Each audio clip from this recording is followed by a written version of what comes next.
Slip ಆಗಿ ಕೆಳಗ್ ಬಿದ್ದಾಗ ಚಾಕು ಕೈ ಕುಯ್ಕೊಂಡ್ಬಿಡ್ತು. ಕತ್ ಮೇಲೆ ಬೀಳಿಲ್ವಲ್ಲ, ಅದೇ ಸಂತೋಷ.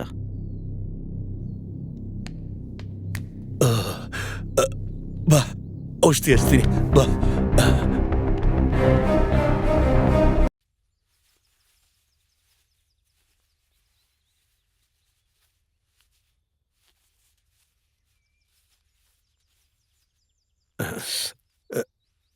ಸ್ವಲ್ಪ ಹೊತ್ತು ನಿನ್ ಕೈ ಅಲ್ಲಾಡಿಸ್ಬೇಡ. ಏನು ತೊಂದರೆ ಇಲ್ಲ, ರೆಸ್ಟ್ ಮಾಡಲಿ. ನಾವು ಹೋಗಿ ಫುಡ್ ರೆಡಿ ಮಾಡೋಣ. ಬನ್ನಿ. ಸರಿ ತಗೊಳ.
ಉಮರ್ ನೀರು ಬೇಕು ಅಂತ ಕೇಳ್ದ.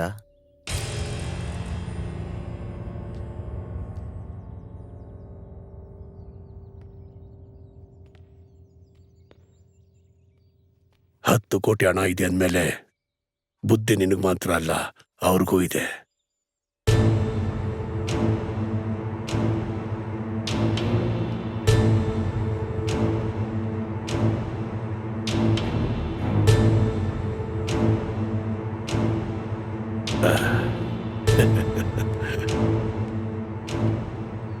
ತಗೋ ನೀರು.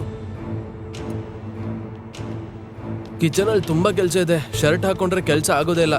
ಲೇ, ನೀನ್ ಸ್ವಲ್ಪ ರೆಸ್ಟ್ ತಗೊಳ್ಳೋ. ಬಾ, ನಾವು ಹೋಗೋಣ.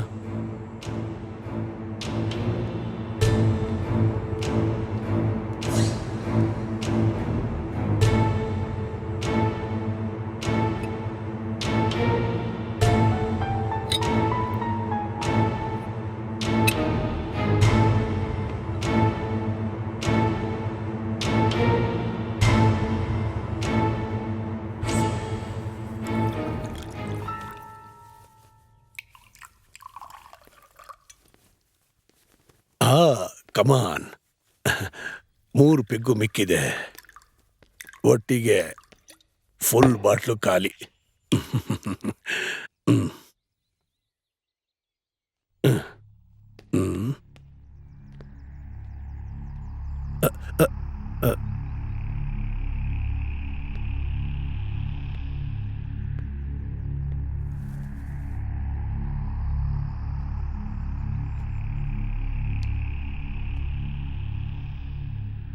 ಏನಾಯ್ತು? ನಿನ್ನ ಐಡಿಯಾ ವರ್ಕೌಟ್ ಆಗ್ತಿದ್ಯಾ? ನಾಳೆ ಬೆಳಿಗ್ಗೆವರೆಗೂ ಟೈಮ್ ಇದೆಯಲ್ಲ.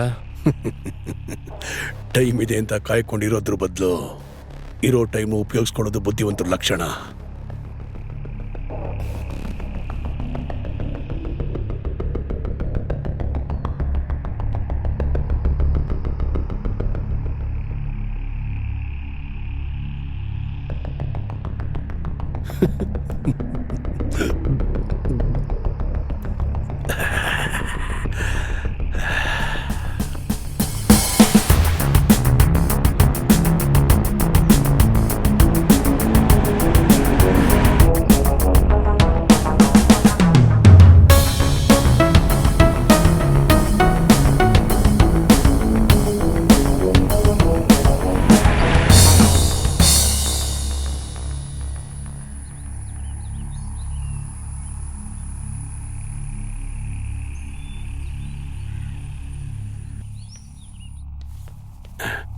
ಎಸ್ ಕೂತ್ಕೋ.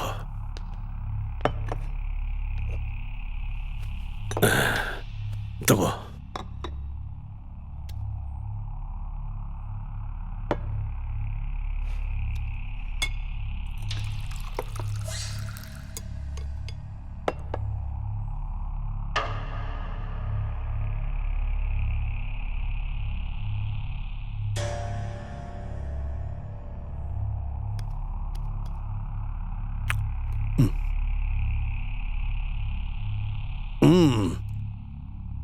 ಯಾಕೆ ಯಾರು ಏನು ತಿಂತಾನೆ ಇಲ್ಲ?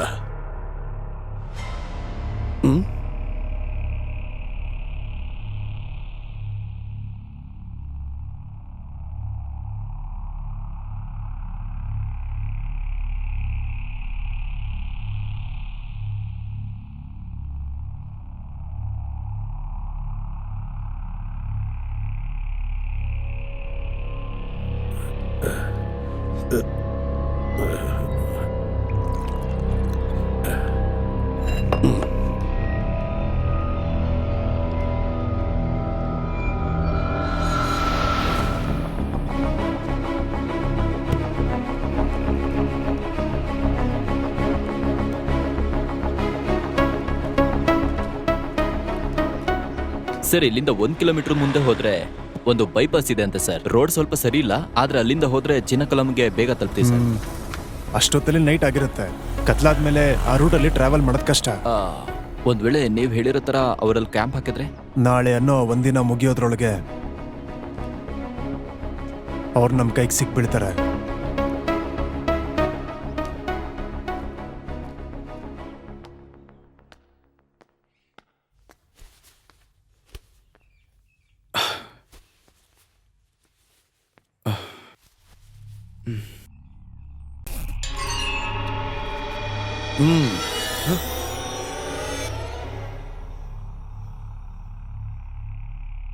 ಗನ್ ಕೈಯಲ್ಲಿರೋದು ರಕ್ಷಣೆ ಮಾಡ್ಕೊಳಕ್ಕ ಇಲ್ಲ? 10 ಕೋಟಿ ನನ್ನ ಕೈ ತಪ್ಪಿ ಹೋಗ್ಬಾರ್ದು ಅಂದ್ರೆ ನಾನು ಏನು ಬೇಕಾದರೂ ಮಾಡ್ತೀನಿ. ಬೇಕಾದ್ರೆ ಕೊಲೆನೂ ಮಾಡ್ತೀನಿ, ಯಾರಾಗಿದ್ರು. ನಿನ್ನಲ್ಲಿರೋ ಆತ್ಮಸ್ಥೈರ್ಯ, ಭಯ ಪಡೆದೇ ಇರೋ ನಿನ್ನ ಧೈರ್ಯ ಯಾವಾಗಲೂ ಯಶಸ್ಸನ್ನೇ ಕೊಡುತ್ತೆ. ತಗೋ.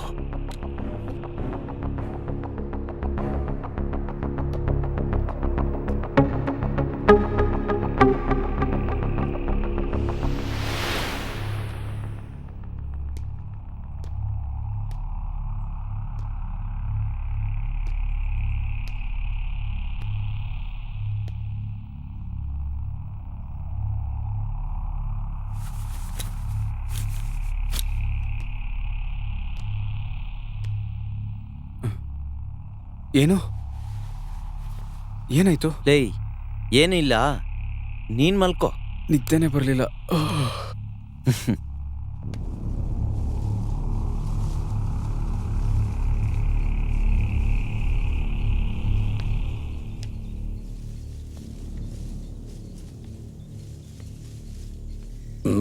ಏನೋ ತುಂಬಾನೇ ಯೋಚನೆ ಮಾಡ್ತಾ ಇದೀಯಾ? ಒಂದು ಒಳ್ಳೆ ಚಾನ್ಸ್ ಸಿಗ್ಲಿ ಅಂತಾನೆ ನಾನು ವೆಯ್ಟ್ ಮಾಡ್ತಾ ಇದ್ದೀನಿ. ಒಬ್ಬೊಬ್ರ ಮನಸ್ಸಿನಲ್ಲೂ ಏನೇನೋ ಪ್ಲಾನ್ ಇದೆ ಅನ್ನಿಸ್ತಾ ಇದೆ. ಓಪನ್ ಮಾಡಿದ್ದ ಆ ಎಣ್ಣೆ ಬಾಟಲ್ ಇನ್ನೂ ಇದೆಯಲ್ಲ, ಆದ್ದರಿಂದನೇ ನಮ್ಮ ಪ್ಲಾನ್ನ ವರ್ಕೌಟ್ ಮಾಡ್ಕೋಬೇಕು.